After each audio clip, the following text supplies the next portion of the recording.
салом дӯстони азиз, барномаи дунёи варзишро пешниҳодатон мегардонем. тими ҷавонони то 17 солаи Тоҷикистон ба марҳилаи ниҳоии ҷоми Осиё 2023 роҳ ёфт. дастаи ҷавонони то 17 солаи Тоҷикистон зери роҳбарии Раҳматулло Фузайлов дар мусобиқаи интихобии ҷоми Осиё 2023 дар гурӯҳи H ҷойи аввалро касб карда ба қисми ниҳоии мусобиқа роҳ хат гирифт. дар рақобати ниҳоии даври интихобии футболбозони то 17 солаи кишвар бар ҳамсолони худ аз Афғонистон бо ҳисоби 2-0 ғалаба карданд. голҳоро аз ҳайати тими ҷавонони мо Беҳрӯз Хуҷаев ва Диловари Ҷамшедзода ба самар расониданд. бояд қайд намоем ки дар баробари тими ҷавонони то 17 солаи Тоҷикистон мунтахаби Афғонистон низ аз гурӯҳи H ва марҳилаи ниҳоии ҷоми Осиё 2023 роҳ ёфт. топ 10 футболбози сердаромадтарин аз нигоҳи Forbes муайян гардид. маҷаллаи Forbes рӯйхати футболбозони сердаромадтарини ҷаҳонро нашр кард. дар садри феҳрист ҳамлагари Париж Сен-Жермен Килиан Мбаппе бо 131 миллион евро дар як сол қарор дорад. баъди ӯ ҳамдастааш Лионел Месси ҷой гирифтааст ки 123 миллион евроро даромади ӯ ташкил медиҳад. ба сегонаи беҳтаринҳо ҳамлагари Манчестер Юнайтед Криштиану Роналдо ки даромадаш 102 миллион ва 5 миллион евроро ташкил медиҳад шомил аст. 10 футболбози сердаромадтарини ҷаҳон инҳо мебошанд. дар ҷои якум футболбози Париж Сен-Жермен Мбаппе, дар ҷои дуюм ҳамдастаи ӯ Лионел Месси, дар ҷои сеюм Криштиану Роналдо аз Манчестер Юнайтед, дар ҷои чорум бошад боз ҳамлавари бошгоҳи Париж Сен-Жермен Неймар, дар ҷои панҷум Муҳаммад Салоҳ аз Ливерпул, дар ҷои шашум Эрлинг Ҳоланд аз Манчестер Сити, дар ҷои ҳафтум Роберт Левандовски аз Барселона, дар ҷои ҳаштум Эден Азар аз бошгоҳи шоҳонаи Реал Мадрид, дар ҷои нуҳум Андрес Иньеста аз Висел Кобе, дар ҷои даҳум бошад Кевин Де Брюйне аз бошгоҳи Манчестер Сити Англия ҷой гирифтаанд. қуръакашии марҳилаи интихобии Евро 2024 баргузор гардид.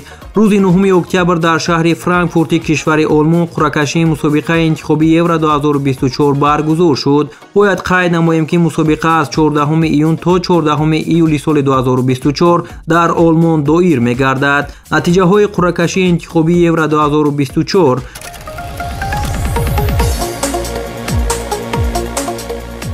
криштиану Роналдо голи 700-умашро дар ҳайати бошгоҳӣ ба самар расонид. шаби 9 октябр дар бозии даври 10 премер-лигаи Англия миёни дастаҳои Эвертон ва Манчестер Юнайтед ки бо ҳисоби 2-1 ба фоидаи шогирдони Эрик Тен Ҳаг ба поён расид, ҳамлагари Португалия аз ҳайати захиравӣ ба майдон омад ва голи 700-умашро ба самар расонид. ин голи ғалабаовар барои дастпарварони Эрик Тен Ҳаг дар вохӯрии муқобили Мерсисайдҳо буд.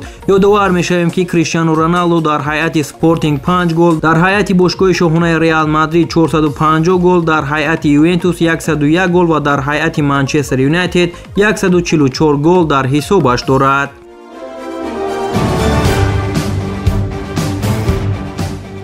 ҳамлагари бошгоҳи Париж Сен-Жермен Лионел Месси дар бораи принсипҳои зиндагии шахсии худ сухан гуфт. чанде аз суханҳои Мессиро нашрияи бонуфузи ESPN иқтибос овардааст. ман мисли ҳама одами оддӣ ҳастам, гарчанде ки баъзан инсонҳо ҳама чизро тасаввур мекунанд. ман дар хоксорӣ ба оя расидаам. модарам ва падарам ин арзишҳоро ба ман тарбия кардаанд. ҳамаи инҳо дар дастаи Барселона ки арзишҳои хеле қавӣ дорад тақвият дода шудааст. ман ҳамеша бо ҳамин фалсафа ба оя расидаам.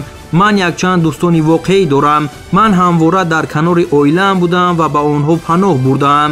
ман дар назди наздиконам худро хушбахт ҳис мекунам. ба ман чизи бештаре лозим нест. месси будан маънои аз даст додани чизеро дорад. ман ин чизҳоро пазмон шудам. фарзандонам мехоҳанд ки бештари вақтамро ба онҳо гузаронам.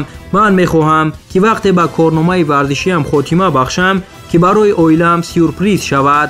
он вақт мо бештар ба сайру гаштҳои оилавӣ мебароем. ман як одами хеле хушбахтам.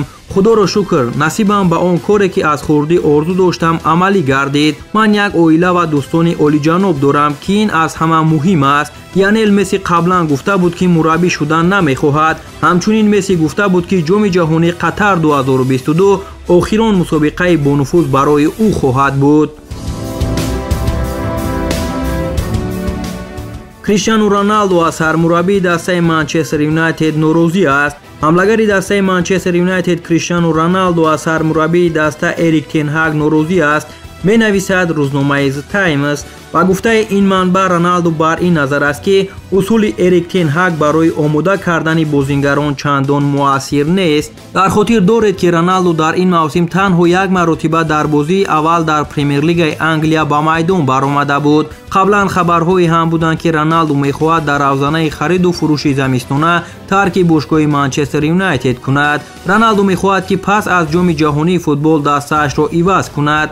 як вариант ин идома додани касб дар Иёлоти Муттаҳидаи Амрико аст. ҳамин тавр инсайдерҳо дар бораи ояндаи Криш омадаанд. Тен Хаг умуман зидди ин натиҷа нест ва мураббии девҳои сурх писанд нест ки Криштиану пайваста дар утоқи либоспӯшӣ изҳори норӯзигӣ мекунад, бале ва худи Эрикро танқид мекунад.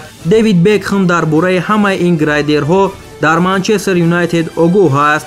аз ин рӯ Дэвид аллакай бо португалӣ мулоқот карда дар моҳи январ кӯчиданашро ба Интер Майами баррасӣ кардааст. Криштиану ба лигаи премерӣ намебарояд, шояд он дар MLS кор кунад. дар баробари Интер Майами Галатасараи Туркия низ нақшаи даъвати Роналдуро баррасӣ мекунад.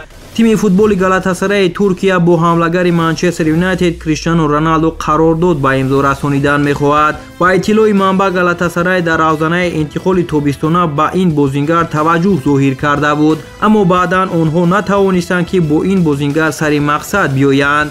қайд карда мешавад ки дар кӯшиши навбатии худ барои ба даст овардани футболбоз Галатасарай ният дорад ки тамоми имкониятҳои молиявии худро истифода барад. қаблан хабар дода шуда буд ки Роналду дар равзанаи трансфери зимистона ки моҳи январ кушода мешавад аз даста рафтан мехоҳад.